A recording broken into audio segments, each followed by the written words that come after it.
Wladimir Klitschko, naš je gost. Mr. Klitschko, welcome to N1 and thank you for joining us. Thank you for having me. Thank you. Russian aggression against Ukraine is coming to its 100th day. Mr. Klitschko, were you ever prepared for something like this? It's not just me being prepared. I believe the world was not prepared for this aggression. And can one ever be prepared for having their families like this killed and homes destroyed that we have been seeing in the past 100 days? This is something that a healthy mind cannot possibly understand. There is no logic, no preparation for such events. It's just horrifying what is happening in Ukraine. And how are you doing, Mr. Klitschko? Let me ask that first. How are you? It's difficult to say I'm doing all right, since my country is in almost 100 days of this war. And I believe it's not just me, it's the entire country and the entire world is not doing all right, because this war should not happen. It should not have happened. The Ukrainian president, Mr. Zelensky, said today that there are 200,000 children taken from Ukraine to Russia. Now, our colleagues from CNN, they report on this today. What is the purpose of taking 200,000 children to Russia, and what is going on, Mr. Klitschko?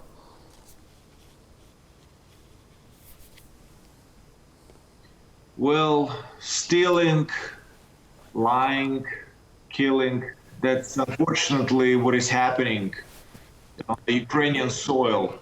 It's not just the grains that we've been providing for almost almost 500 million people in Asia and Africa through the blocking of the Black Sea and all the stolen grain. As well, there's like stolen children now. It's just terrible. There's a true face of the reality, true face of this war. And Mr. Klitschko, you have seen firsthand on the first lines what Russian crimes really look like. You've been in Bucha, you've been all around the country. Russia and Putin are now charged with crimes against humanity and genocide, and many countries are now picking up the pace, calling it genocide against Ukrainian people, including Canada. What do you gather from all of this? I'm more than sure that the truth will always come to the light, and that's eventually is happening. It was happening from day one, and this war crime is eventually getting to the light, and the world is realizing the true face of this so-called special operation and this war in Ukraine.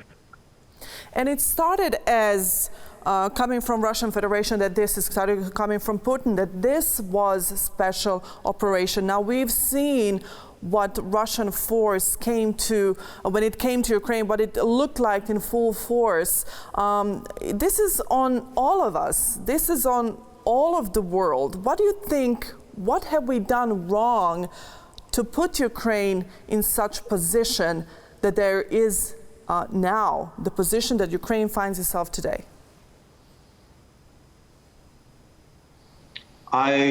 As I said, I believe that the world is understanding the true face of this war, of this aggression, of this senseless war, of the genocide. And eventually you cannot hide it.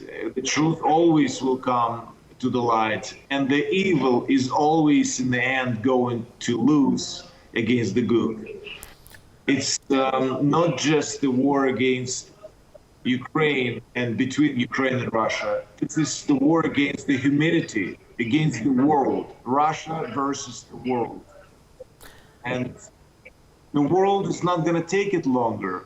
As long as us, we have not a chance but just defend our right, our freedom. And this is our home. This is where our families live. That's where our relatives bury. of the ground. And this is all just so important to us. That's why we stand all together in one front against this Russian aggression. And you've been in Bucha as well, together alongside with your brother as well. The atrocities that you've seen in Bucha remind the world a lot about what happened in Bosnia back in the 90s. How was it to be in Bucha and see your fellow citizens, fellow Ukrainians, brothers and sisters, being slaughtered like that? It was just like a bad dream. I've seen many dead bodies. You could tell that those bodies were for probably at least 10 days on the ground. There were bodies in the car smashed by the tank and flattened by the tank. On the car was written clearly, children. There were young men and women with hands behind their back, executed with headshots. And they were young. They were probably even teenagers. Really tough to say their age, but it was just horrible. Those images, silence of the dead, the smell, the devastation, destruction of the cities, and that was not just in Bucha, Gostomel, Irpin, Makariv, Borodyanka. So those satellite cities of the capital of Ukraine were just invaded by the evil, and that was the true face of the evil. Now you are fighting with your fellow fighters against the aggressor, Russia. Couldn't have imagined to come across such resistance. Russia did not expect to see the Ukrainian army fighting so full-heartedly. With world aid in military supplies and many foreign fighters join Ukrainian side, do you now, after 100 days, believe that Ukraine will prevail?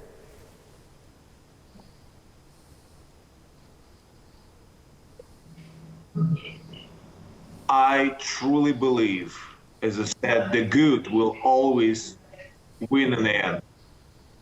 And now we're talking the end.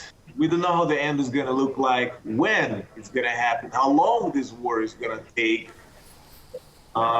Because every day, even while we're talking right now, the fights are still going on in the east of the country, in the south of the country, and there are people, innocent people, civilians, losing children, losing their life, losing their relatives, losing their parents, losing their children.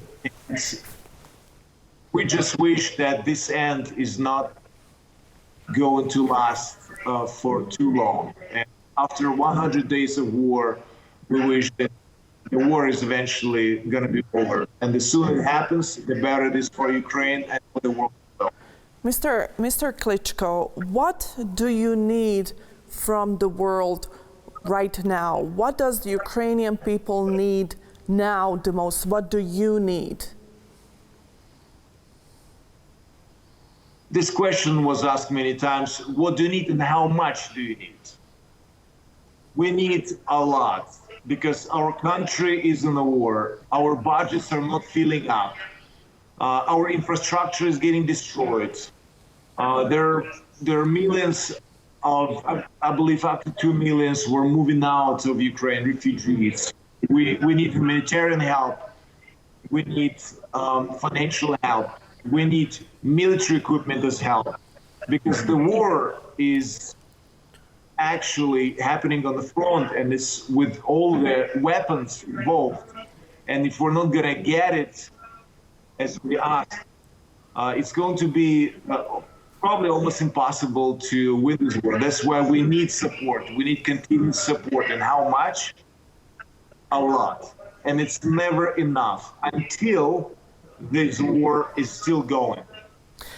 Only 2 nations in Europe chose not to sanction Russian Federation, and those are Belarus and Serbia, who is our neighbor, Bosnia's neighbor. Now, Serbia has recently decided to continue dealing with Russia in a new gas deal, which has alarmed the European Commission.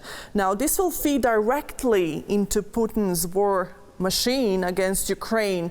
What would your message be to the nations that still choose to deal with Russia, feeding into their war machine? You just mentioned two nations, and I would say from those two, probably you should mention one, because Belarus, in this case, is supportive of Russia, and there are rockets that have been launched from Belarus as well, and we cannot forget about that. And that's why I believe if Serbia is still trading with Russia, like other countries, if you trade with Russia, it's meaning you're putting oil in the fire. You're still supporting of this Ukraine, because every cent that Russia is getting in their budget is going to be used for weapons that today killing us Ukrainians.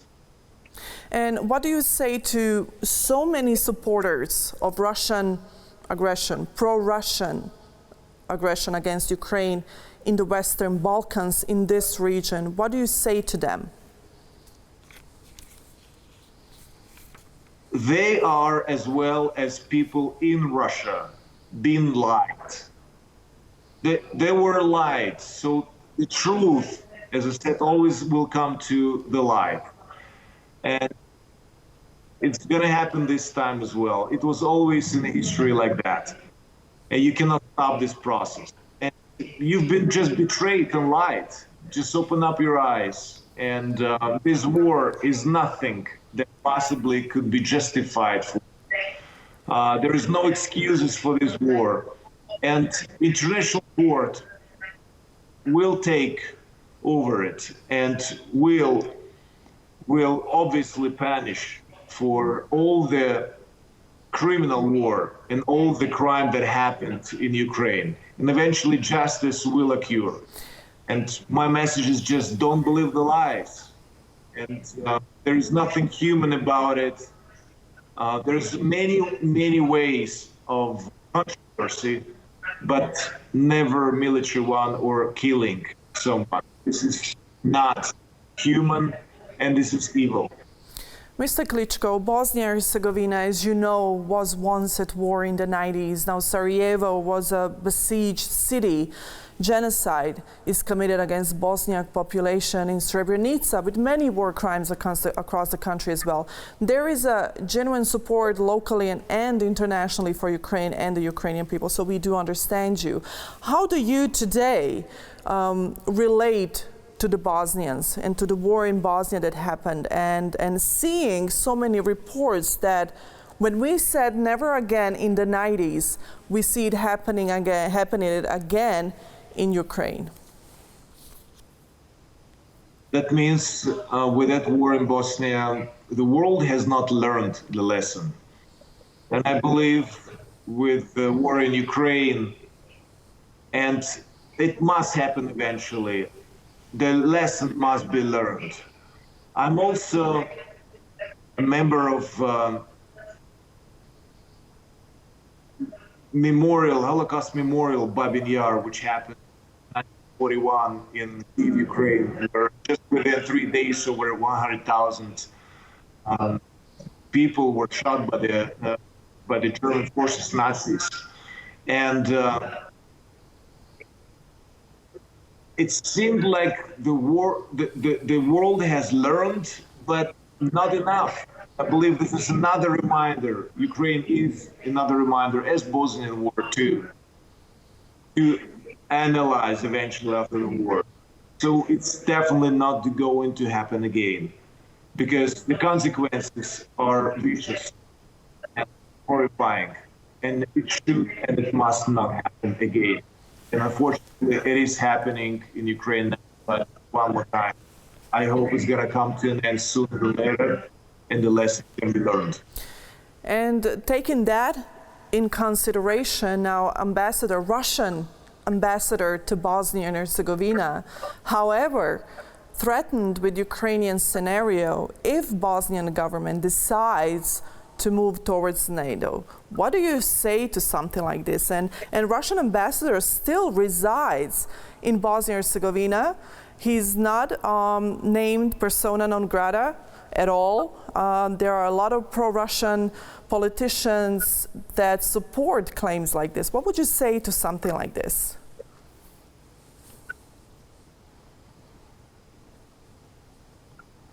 That's exactly how Russia acts, just threaten, and that's how Russia rules. Also, you know, in its own country, the more you threaten, the more you keep people being scared and afraid of punishment, consequences. That's how actually they act, and that is not going to happen in Ukraine. We will defend.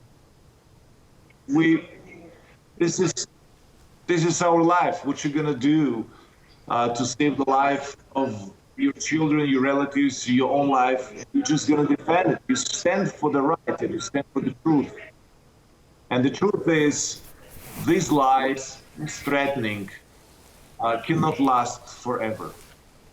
And there are now 14 million Ukrainians that had to leave their home because of the Russian invasion, Russian aggression on Ukraine, with almost 7 million over the border. Now, our teams together, we were there in Medica at Polish-Ukrainian border as well. We were in Romania, and we've seen the influx of Ukrainians running from war. What would your message be to the Ukrainian people across the world that had to escape Ukraine?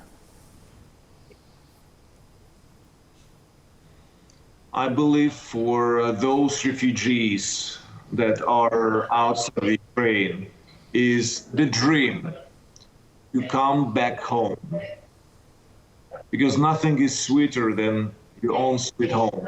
And I wish that this war is not going to last for long and they will come back home. And my message is just, you know, we hope this time is gonna not last too long and you're gonna be home sooner than you think.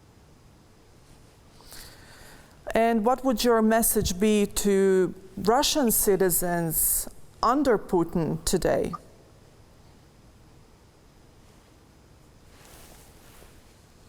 I believe that slowly the truth is coming to the light. The truth about this war is there's no possible excuses why this war or justify of this war, why this war happened, and why even Russians are losing their life here for nonsense, for getting more land that they don't have enough, or I believe that ambitious of imperialism or dream of rebuilding Soviet Union. This ambitious will not going to be succeeded, because Ukraine is definitely going to defend, and obviously might be Russian leaders and Putin is one who declared this war needs Ukraine, but not the Ukrainians, and that's the horrifying part of it. That's why there's for reason many other international countries have acknowledged the genocide of the Ukrainian population. And that's why people in Russia must wake up, just wake up and face the truth. Mr. Klitschko, as we speak, there are sirens all around Kyiv as well, all around Ukraine. There are fights going on in Ukraine. What are you going to do tonight, after we are done with our interview? Are you going back to the battlefield? Same as they've done in the past 100 days. Going back to the battlefield. Mr. Klitschko, thank you so much for taking time to speak with us and to share your experiences and your message for those who are listening, and they are listening, trust me. Thank you so much for being with us. Thank you for having me. Thank you, sir.